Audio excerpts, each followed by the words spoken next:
안녕하세요. 쌀쌀한 바람이 불어오면 가장 먼저 걱정되는 게 뭘까요? 바로 난방비 고지서겠죠. 지난 겨울 갑자기 훅 뛰어버린 난방비 때문에 깜짝 놀라셨던 분들 분명 많으실 거예요. 작년이랑 똑같이 썼는데 왜 이렇게 많이 나왔지? 하고 한숨 쉬셨던 어르신들도 많으실 텐데요. 오늘 제가 알려드릴 비법만 제대로 아신다면 올겨울 난방비 폭탄 걱정은 깨끗하게 사라질 겁니다. 오늘은 많은 분이 모르고 계시는 보일러의 진짜 사용법에 대해 알려드리려고 해요. 딱 이 버튼만 제대로 눌러도 난방비가 절반으로 줄어드는 놀라운 경험을 하시게 될 겁니다.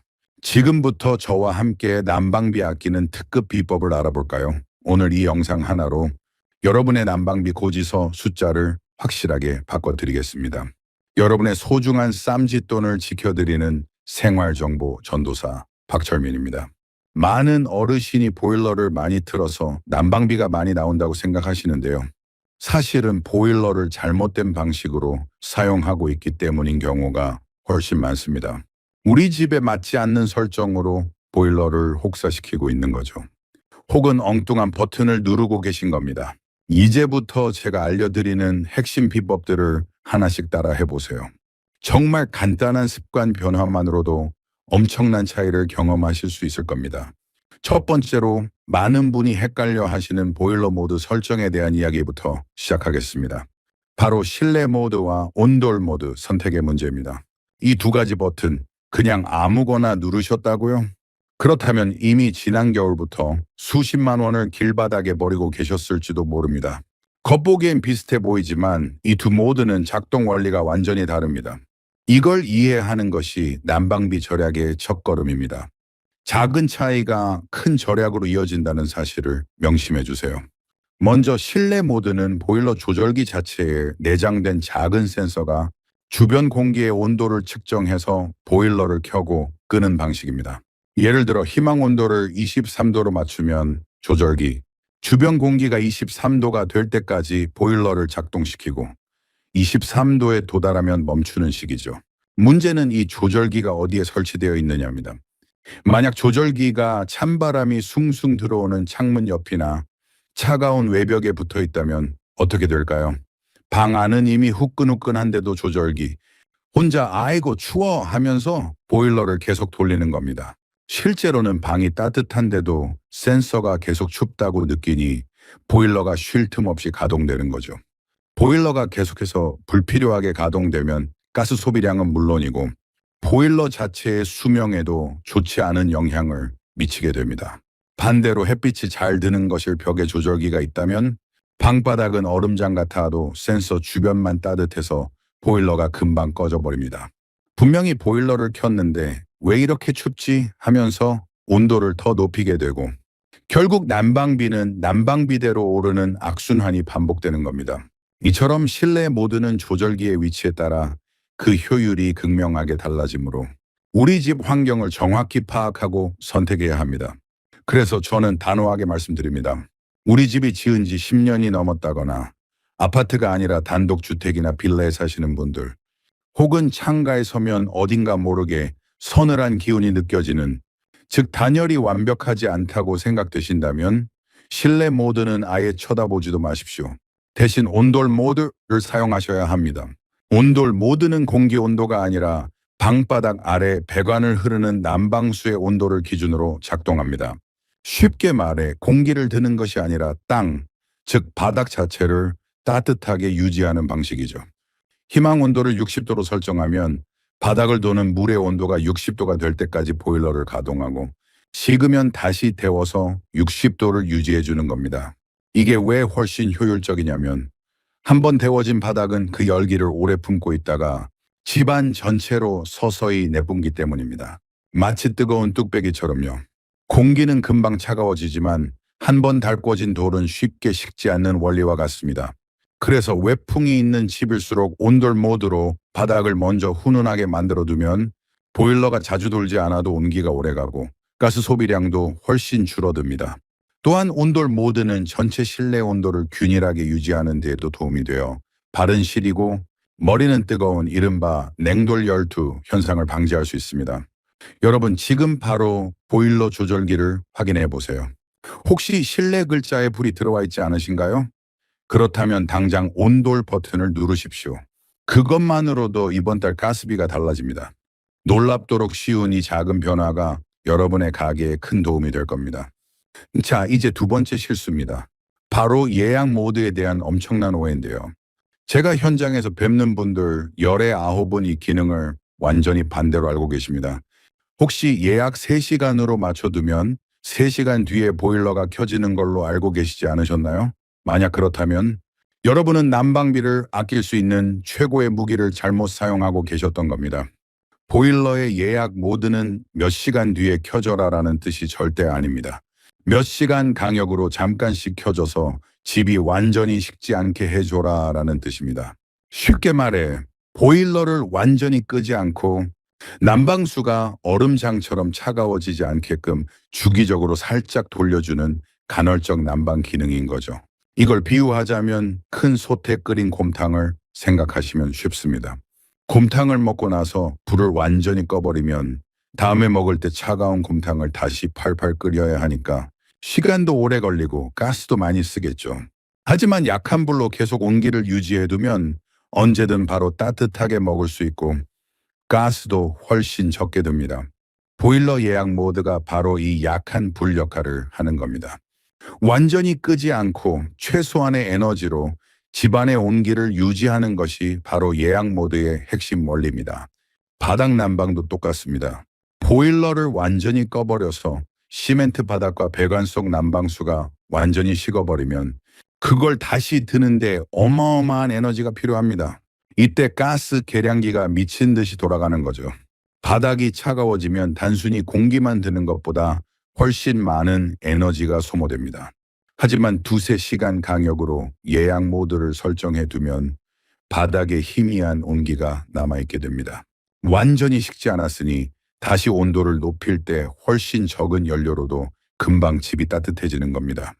특히 낮에 잠깐 외출하거나 주무시는 동안 보일러를 완전히 끄는 습관이 있으신 분들, 이게 바로 난방비를 올리는 최악의 습관 중에 하나입니다. 얼마 전 방문했던 맞벌이 하시는 한 부부의 이야기가 딱 그랬습니다.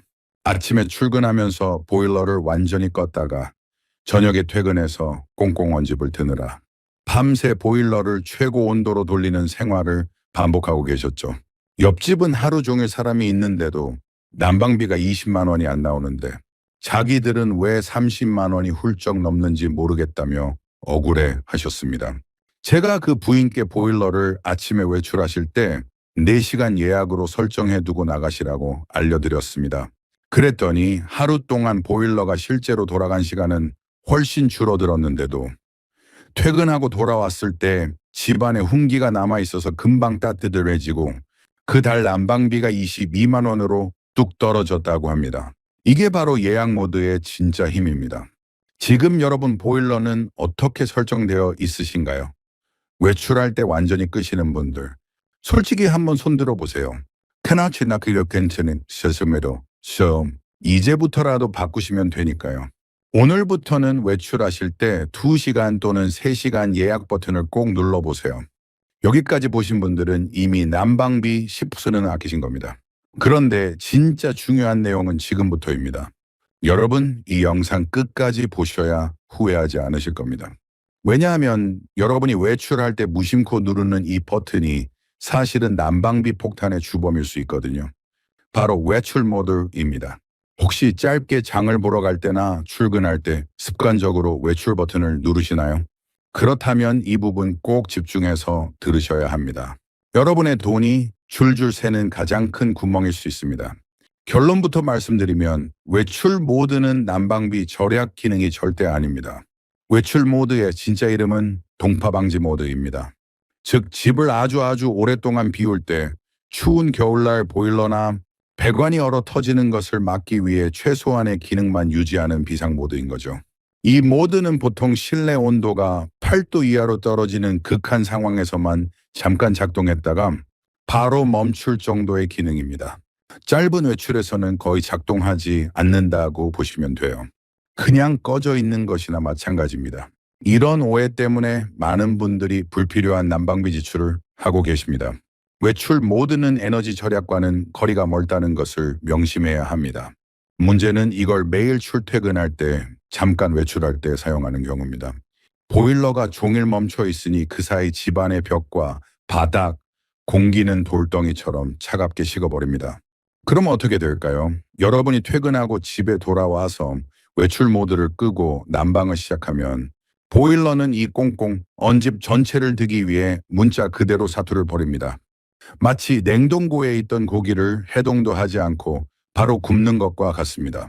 열을 아무리 가해도 속은 익지 않고 겉만 타는 것처럼 보일러가 몇 시간 동안 최대 출력으로 미친 듯이 돌아가도 집은 쉽게 따뜻해지지 않고 가스 계량기 숫자만 무섭게 올라가는 겁니다. 이게 바로 외출 후 난방비 폭탄의 가장 흔한 원인입니다.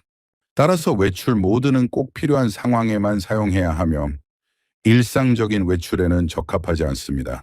따라서 외출 모드 사용에는 명확한 원칙이 있습니다. 제가 여러분께 권해드리는 3337 법칙이라는 건데요. 3시간 이내의 짧은 외출은 그냥 평소 설정 온도보다 3도만 낮춰두세요.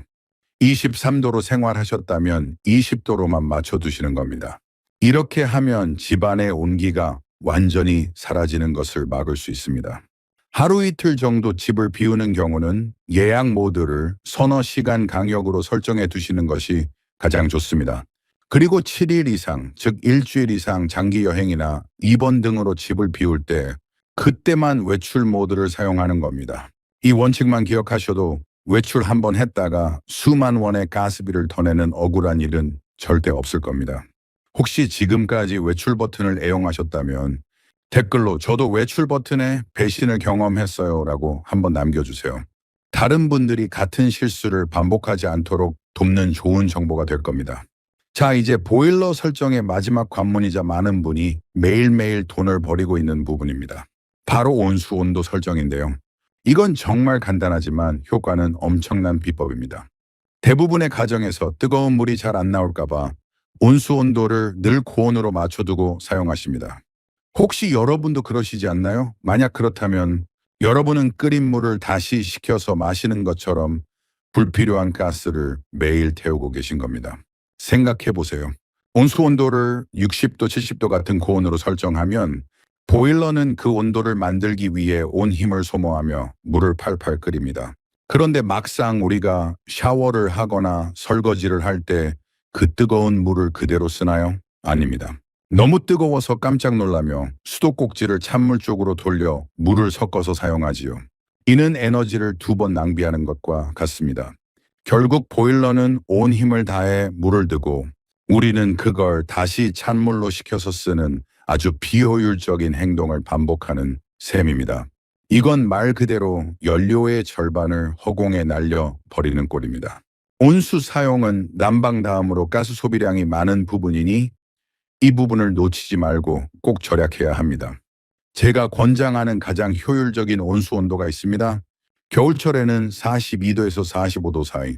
이 정도면 충분히 따뜻하게 샤워할 수 있습니다. 너무 뜨겁지도 차갑지도 않은 딱 적당한 온도로 몸을 씻을 수 있습니다. 봄, 가을에는 40도 정도, 여름철에는 35도 정도로만 맞춰도 설거지나 간단한 샤워에 전혀 문제가 없습니다. 만약 조절기의 숫자가 없고 저, 중, 고로만 되어 있다면 무조건 중에 맞추시면 됩니다. 손을 대봤을 때 따뜻하다 정도가 아니라 뜨거운데 싶은 정도가 가장 이상적인 온도입니다. 이렇게 조절하면 보일러가 과도하게 물을 들 필요가 없어 불필요한 에너지 소모를 줄일 수 있습니다. 온수 온도를 10도만 낮춰도 가스량을 최대 20%까지 줄일 수 있다는 사실 꼭 기억하십시오. 지금 당장 욕실로 가서 온수 온도를 확인해 보세요. 작은 습관 하나가 여러분의 가계부에 큰 도움이 될 겁니다. 이처럼 보일러 설정을 최적화하는 것만으로도 상당한 난방비 절감 효과를 볼 수 있습니다. 자, 지금까지 보일러 조절기 설정만으로 난방비를 절반으로 줄이는 비법을 알려드렸습니다. 어떠신가요? 이렇게 쉬운 방법이 있었다니 놀랍지 않으신가요? 하지만 여기서 끝이 아닙니다. 지금까지 알려드린 방법만 잘 실천하셔도 난방비 걱정은 크게 더실 수 있을 겁니다. 하지만 여기서 만족하면 진정한 난방의 고수가 될 수 없지요. 이제부터는 보일러를 넘어 우리 집 자체를 열을 품는 집으로 만드는 환경관리 비법을 알려드리겠습니다. 외부의 찬 기운은 막고 내부의 따뜻함을 지키는 전략이라고 할 수 있죠. 보일러를 아무리 효율적으로 돌려도 만들어진 열이 밖으로 술술 새어나간다면 아무 소용없겠지요. 밑비 빠진 독에물 붓기입니다. 놀랍게도 우리 집에서 빠져나가는 열의 40%는 창문을 통해 손실됩니다. 이처럼 열 손실이 가장 큰 부분을 먼저 개선하는 것이 중요합니다. 그래서 저는 보일러를 바꾸기 전에 창문부터 손보라고 늘 말씀드립니다.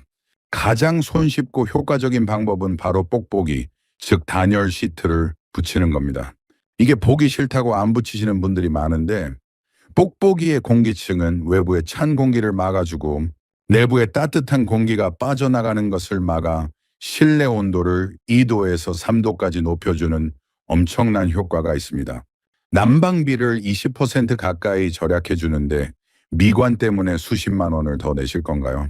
뽁뽁이와 함께 밤에는 두꺼운 암막 커튼을 쳐주는 것도 매우 중요합니다. 커튼은 그 자체로 하나의 단열층 역할을 해서 창문에서 들어오는 항기를 막아주는 외투와 같은 겁니다.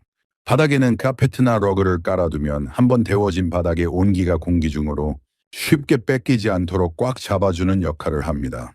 이는 발에서부터 느껴지는 항기를 차단하여 체감 온도를 높이는 효과도 있습니다. 하지만 뽁뽁이나 커튼보다 더 근본적으로 중요한 것이 있습니다. 바로 창틀이나 문틈의 틈새를 막는 것입니다. 눈에 보이지 않는 이 작은 틈으로 황소바람이 들어오면서 실내 온도를 계속 떨어뜨립니다. 그야말로 틈새와의 전쟁을 선포해야 합니다. 다이소 같은 곳에 가면 몇천 원이면 살 수 있는 문풍지나 웨더 스트리핑을 사서 창문과 문이 맞닿는 모든 틈새를 꼼꼼히 막아주세요. 이것만 잘해도 외풍이 크게 줄어들어 체감 온도가 확 올라갑니다. 외부 찬 공기를 완벽하게 차단하여 난방 효율을 극대화할 수 있습니다. 그리고 또 하나의 마법 같은 비법이 있습니다. 바로 습도입니다. 겨울철 난방의 성패는 습도 관리에 달려 있다고 해도 과언이 아닙니다. 왜 그럴까요? 건조한 공기보다 습한 공기가 열을 훨씬 더 잘 머금고 있기 때문입니다. 똑같은 온도의 찜질방에 가도 바싹 마른 핀란드식 건식 사우나보다 증기가 자욱한 터키식 습식 사우나가 훨씬 더 뜨겁고 땀이 잘 나는 것을 경험해 보셨죠? 바로 그 원리입니다. 실내 습도를 40%에서 60% 사이로 유지해주면 열이 공기 중에 수증기 입자들에 붙잡혀서 오랫동안 머물게 됩니다. 그 결과 실제 온도는 같지만 우리 몸이 느끼는 체감, 온도는 2도 이상 올라가 훨씬 더 포근하고 아늑하게 느껴지는 겁니다. 가습기를 사용하는 것이 가장 좋지만 가습기가 없다면 젖은 수건이나 빨래를 실내에 널어두는 것만으로도 충분합니다.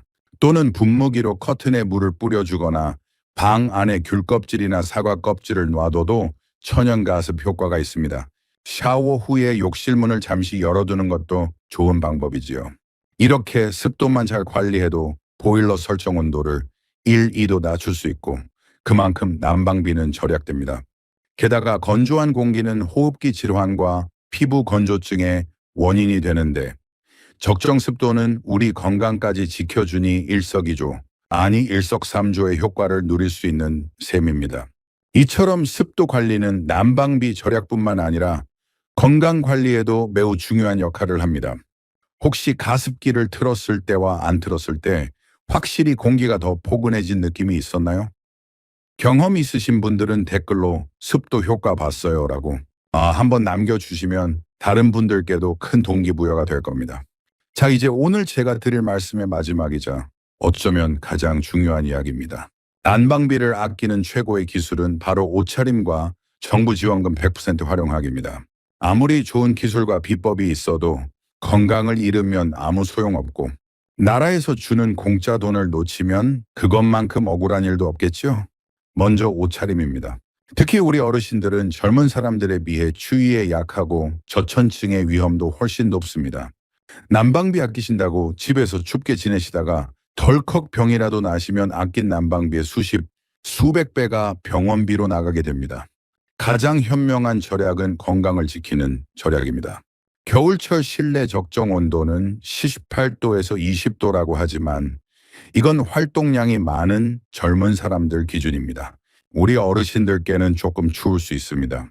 그래서 저는 내복을 입는 것을 전제로 실내 온도를 20도에서 22도 사이로 유지하시라고 강력히 권장합니다.